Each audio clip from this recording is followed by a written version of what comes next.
Hello, I'm Dango Rose. Welcome to the Mountaineer Podcast, where everybody's listening. The Mountaineer brings you the latest news of the Peak to Peak region, in print, online, through our podcast, social media, and special publications. Now, listen in to the latest news of the area with our local journalists.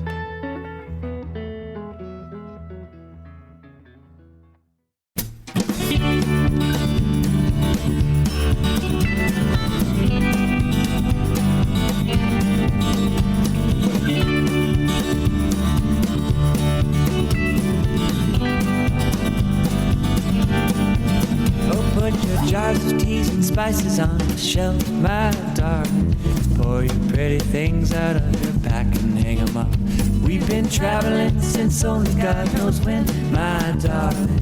Sinking to this bird nest, rest until we have to go. Welcome back to the Mountaineer Podcast, where everybody's listening.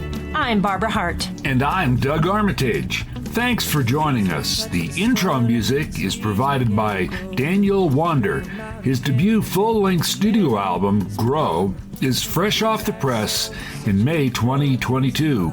Grow also features an array of top-notch front-range musicians. Wander will hold an album release party at the legendary Gold Hill Inn on May 28th with a full band and music friends Coppertail. For more information, check out goldhillinn.com. This episode is brought to you by the Backdoor Theater, the Gold Hill Inn, Brightwood Music, Hardt's Backhoe, and of course, the Mountaineer newspaper. And now to the news desk.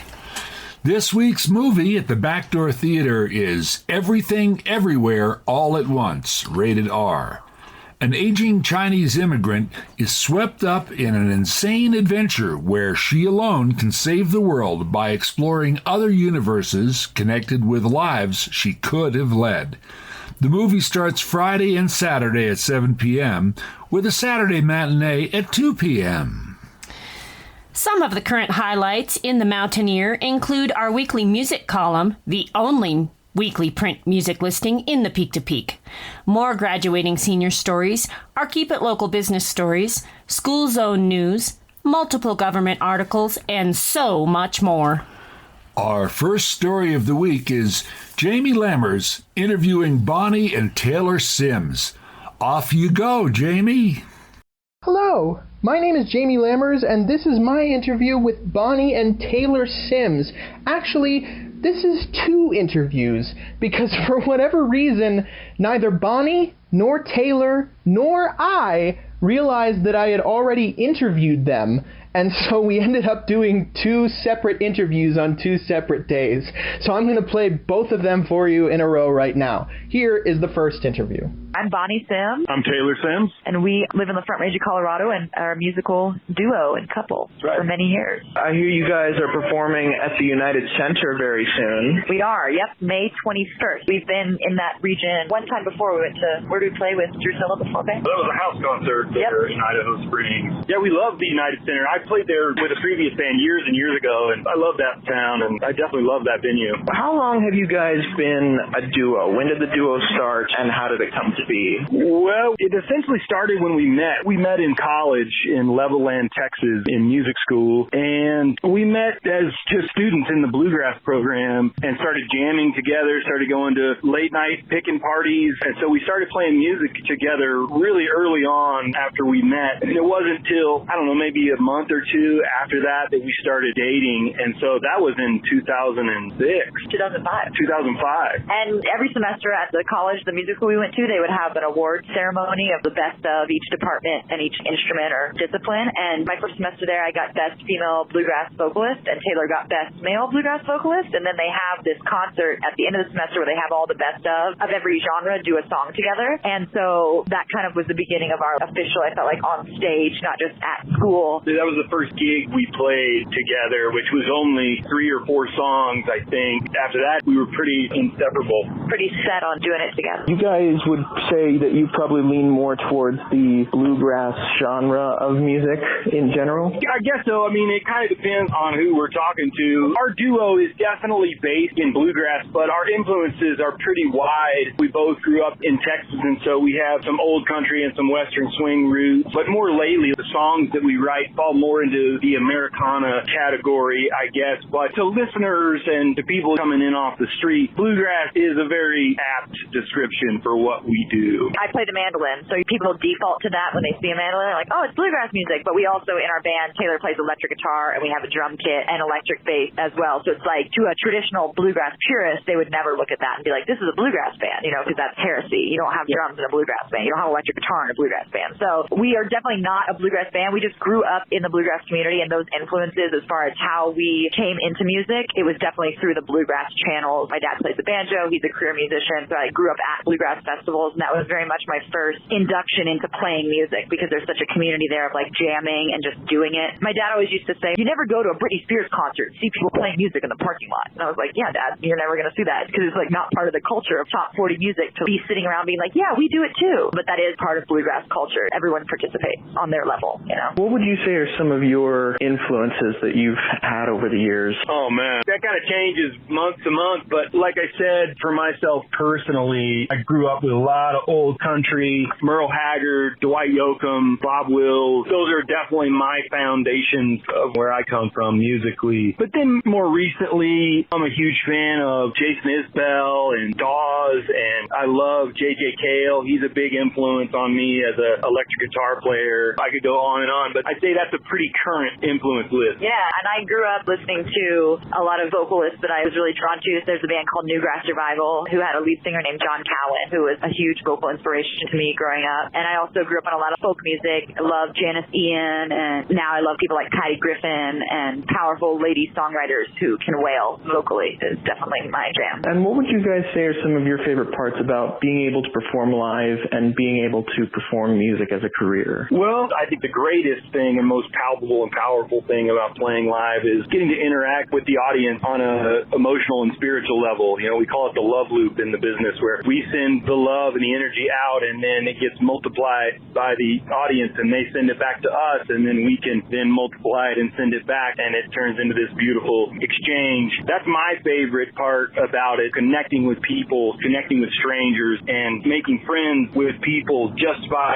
enjoying that same space of song and stage. It's very powerful, and it's shaped my life as just a person. And then, of course, that permeates the career path, too, because once you taste that drug, you don't really want anything else. And so the career part is basically just chasing that feeling, chasing that love loop, and trying to make some money while you're at it so you can keep the wheels turning. Yeah, I second all of that. I also love how when you play music for people, they kind of develop a trust and understanding of who you are as a person, but they create it all in their own mind. But it's still very real to them and to me, usually. But like the idea that when they come up, they feel like friends, even though I don't know them, but then they know me. I love that element of performing. And then I get to ask them questions about themselves because they're so ready to talk and ready to share stuff. And they want to tell me how the music affected them or the songs their dad used to sing. They always come up with some story of why it's emotionally important to them. And I really love hearing that from people, like that they'll share that stuff with me as a stranger, but they don't feel like I'm a stranger, which is the coolest part about music. Is there anything that you hope that audiences will take away from your shows or take away from performing live or just from your music in general? We hope they leave with a smile, of course, and we hope they leave with the idea that they can't wait to come back and see us. And again, that's really up to us to make that happen. But really, we want them to leave with a sense of hope for the future and a love for their brothers and sisters, and that we can make the world a better place with our smallest efforts and the smallest details of our lives. And for us, music is a huge part of that. And it's a way that we connect with ourselves. It's a way that we connect with our community. And it's a way that we try to make the world a better place, one song at a time, and hopefully instill that hope and block out the fear that is so manufactured and sold to us on the regular. And I think that music is one of the few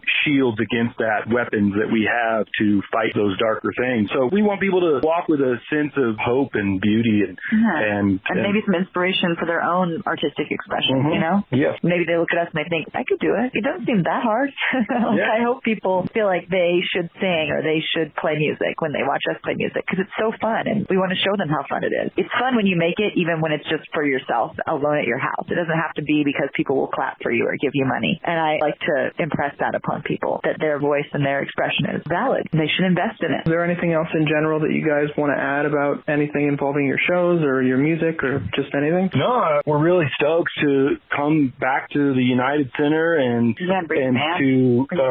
introduce our band to that community and those people. And we hope that people come out, and we can't wait to play. Yeah, it should be fun. I think those are all the big questions that I have on my end. Awesome. Cool, Jamie. Thank you, Jamie. Yeah, for sure. Thank you so much for coming on board. Cool, Jamie. Thank you. All right, appreciate it. And here is the second interview. I'm Bonnie Sims. I'm Taylor Sims. And we are a married musical couple that plays music all over Colorado and beyond. You guys are coming to perform at the United Center very soon, I hear. Yes, on May 21st. We're going to be there with our full band. Super excited to get out and get to play that room. How did you guys get together and start making music? How did this start? How did your guys' musical careers start in general? We met in college. We both went to music school in Levelland, Texas, and it was Bonnie's first semester. It was my last semester, and we were both enrolled in the bluegrass program there at that school, and we took a couple classes together, and then we started jamming, and then the rest is romantic history. Yeah, and I grew up playing music. I came from a musical family, so it was a really easy decision for me to want to go to music college when I turned 18, and Tay started playing guitar as a 16-year-old and got into like Neil Young and doing that, so he came to music that way. And are there any other influences or inspirations or styles of music just in general that you would say inspired you when you were growing up or getting into music? Oh, man. Yeah, we both listened to a ton of country music, like old country and western swing, definitely bluegrass. Yeah, and, all kinds of stuff. For me, it was Bob Wills and Merle Haggard and Bob Dylan were big for both of us, really. Yeah, and I'm also really into show tunes. I love musical theater. I've always done that as well in music and get a lot of inspiration from that energy. I think more than anything, not necessarily the musical style, but the energy and the devotion to the craft that comes with musical theater and theater people in general, I have a lot of respect for it. I get a lot of inspiration from that. Are there any styles that you guys say you lean more towards when you perform? Sure. I feel like our band is definitely the Americana folk rock songwriter kind of style with drums and electric bass. We like to have a lot of energy, but we also like to say something with our music, so we definitely do both of those. Do you guys have any favorite parts about being able to perform live and perform music as a career? Yeah, there's a lot of them. Connecting with the audience is pretty high up there, and creating that love loop, as we like to call it, the energetic to and fro that is so amazing when you perform for an audience. That's a big one. And then, of course, getting to travel around and getting to see different parts of the world is huge. Getting to express ourselves through the songs that we write and feel like we have something to offer, and to try to make the world a little bit better place, a little bit smilier of a place with our music, I guess, to keep myself from ranting. I could talk about that stuff for a long time. Definitely getting to be our own boss is amazing. Being self-employed, I highly recommend it. If you can work a trade and work for yourself, that is the way to go, in my opinion, in this world, I definitely enjoy that immensely. And is there anything that you hope that audiences will be able to take away from your shows when they come to visit them or see them live? We hope they walk with hope in their heart that change is possible and the world is not such a dark place. And maybe inspired to make their own music. Mm-hmm. And hopefully it strikes them deep enough that they'll come back and see us. Is there anything else just in general that you guys want to add or promote or bring up, or just anything along those lines? No, other than the fact we're very excited to come back to the United Center. We played there last year as sort of an overflow, and we love working with Drew there. But yeah, we love Idaho Springs, and that community has always been very supportive of all of our musical projects, and so it'll be nice to come back for a full-fledged show post-COVID, if I can say that. Yeah, we're just very excited to be back out. I think those are all the big questions that I have on my end. Wonderful. Thanks, wonderful, Jamie. Thank you guys so much for coming on board. This was awesome. Yeah, thanks so much. We love getting publicity, and so thank you very much for taking the time to do that for us. Yeah, for sure. Thank you so much to Bonnie and Taylor for coming on board and joining us for this podcast twice. If you want to see them perform live, you can catch them at the United Center, that's 1440 Colorado Boulevard in Idaho Springs, on Saturday, May 21st, 2022 at 7 p.m. Be sure to go to UnitedCenterInc.com to get your tickets today. Tickets are $20. Thanks, Jamie. And now to the news desk. Summer is almost here, and Brightwood Music in Nederland has travel instruments to take with you on your travels. From folding guitars to ukuleles to mandolins, harmonicas, and more, Brightwood has what you need for the aspiring musician or the advanced. Brightwood Music is family-owned and operated and has been a Nederland staple for all of your music needs for over a decade.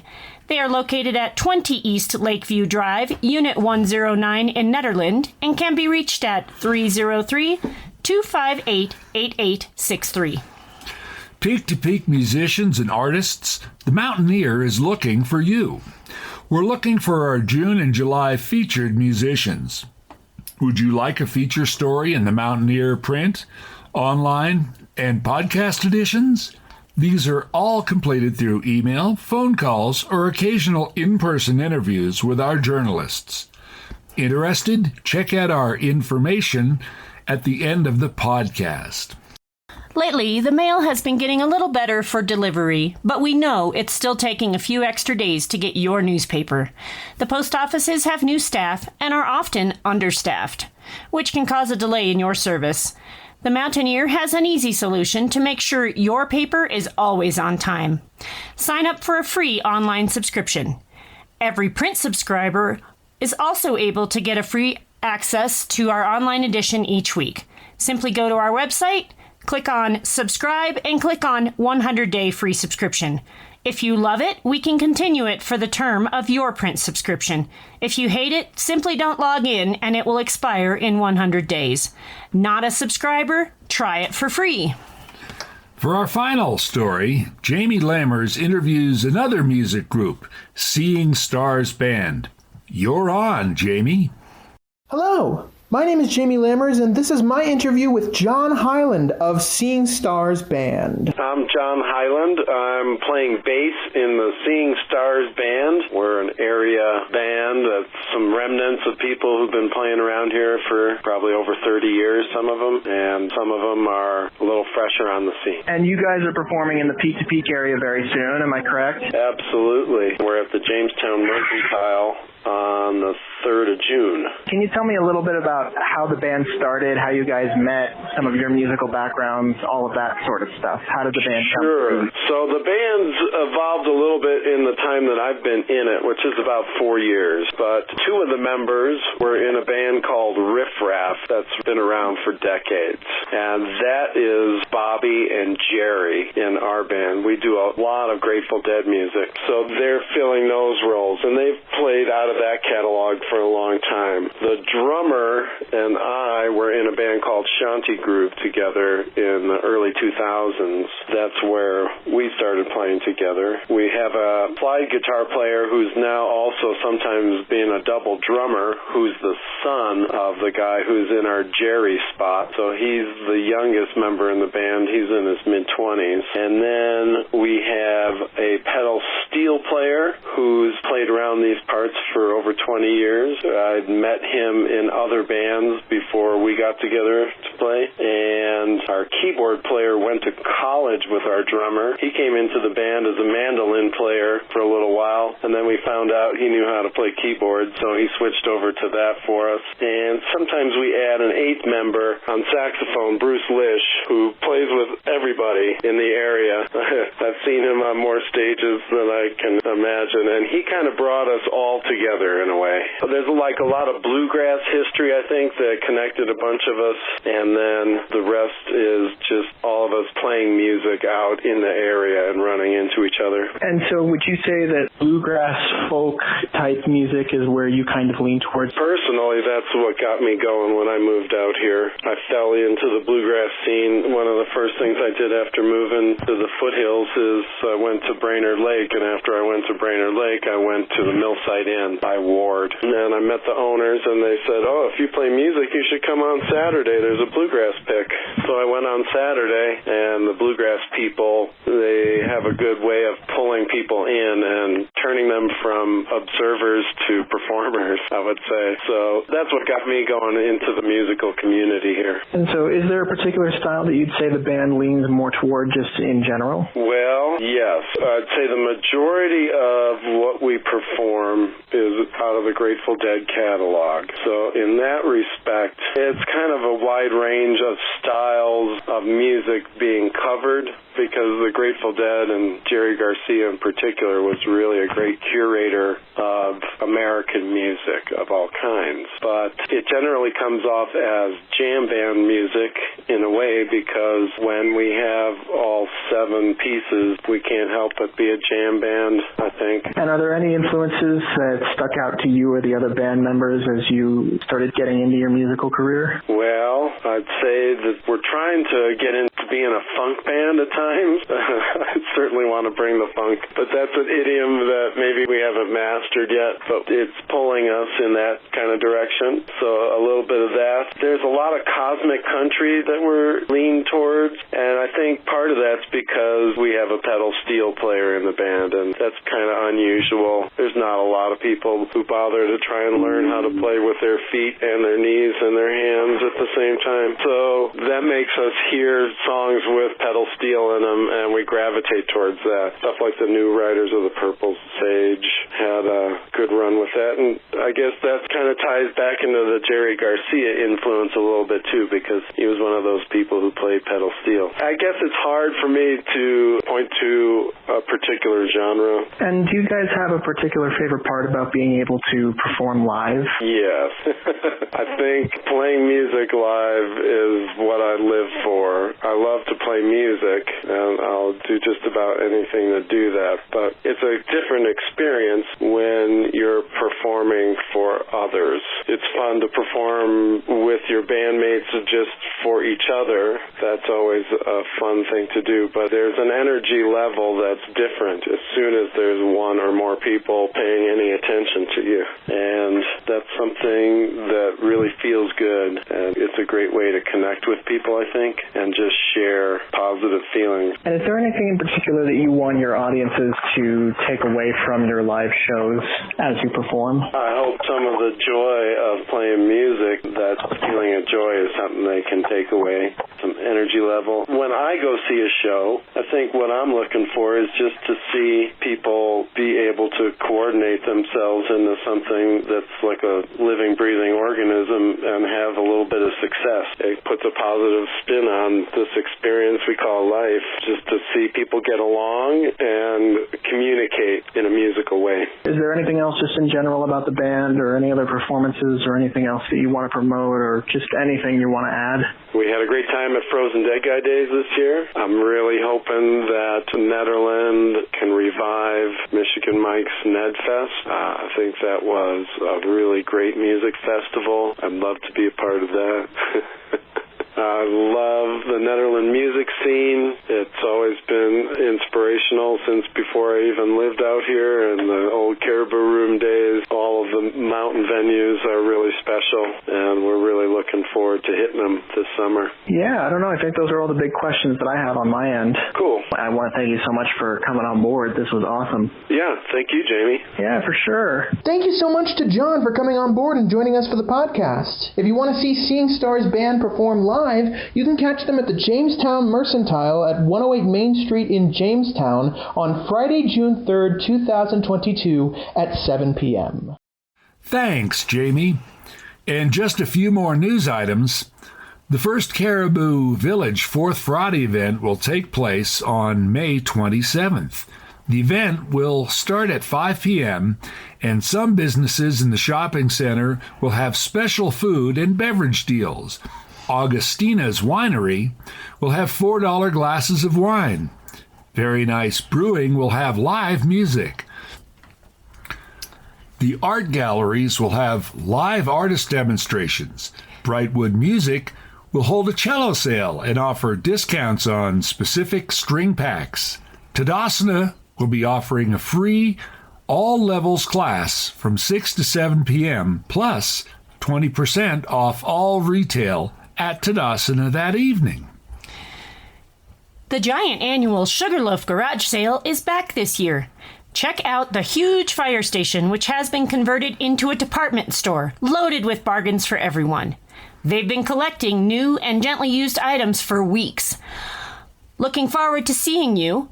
It runs May 27th to 29th from 9 a.m. to 4 p.m. at Sugarloaf Fire Station, number 2, 1360 Sugarloaf Road. As a reminder, Kathmandu Restaurant in Nederland will be closed on Tuesdays during May. Please visit Wednesday through Monday. The lunch buffet is open every day from 11 a.m. to 3 p.m. and stays open late Friday before the movie starts at the Backdoor Theater. The Gilpin County Democrats hold monthly meetings in person on the fourth Thursday of each month at the Gilpin County Library from 6:30 to 8:30 p.m. Contact gilpindemschair@gmail.com with questions. The Gilpin County Republican meetings are on the first Thursday of the month at 7 p.m. Email gcrcgilpin@gmail.com for location. Are you interested in being a podcast sponsor? We have sponsorships available starting at $30 per week, or sponsor a whole month for just $99. The podcast reaches a different audience than the print or online edition of The Mountaineer. And a quick note about the opening of the Netherlands Sort Yard. The Netherlands Sort Yard is located at 291 Ridge Road in Nederland. The hours of operation are Wednesday through Saturday, 9 a.m. to 5 p.m. The Nederland location will be open from Wednesday, May 4th through Saturday, October 22nd. And pick up this week's edition of The Mountaineer in print in multiple locations across the Peak to Peak. And that's all for this week's episode of The Mountaineer Podcast. All editions of The Mountaineer Podcast, print newspaper, and the latest news are always available on our website at www.themountaineer.com. To contact us at The Mountaineer, email info@themountaineer.com or call 303-810-5409. Thanks, everybody, for an entertaining podcast. I'm Doug Armitage. And I'm Barbara Hardt. Until next time, thanks for listening. To a mattress on the floor, got it settled down until we had to go. And we always have to go. These roots touch the soil and these leaves begin to grow. Then we rip them out again when they do. Man, we leave these borders. Two tired souls searching for a place to park tonight. Will this wildfire light our journey through the dark? Oh, this love is the force that tore your roots up from the ground and made you leave all that you lost and found. This love is the only force that could take a die-hard wanderer and make him start to think about home.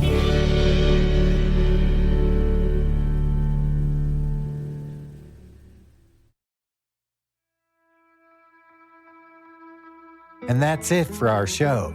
Subscribe online to get more access to more news, weekly updates to our community calendar, and a link to our YouTube channel by visiting themountaineer.com. Be sure to use the coupon code PODCAST when subscribing for a 10% discount, only available to our listeners.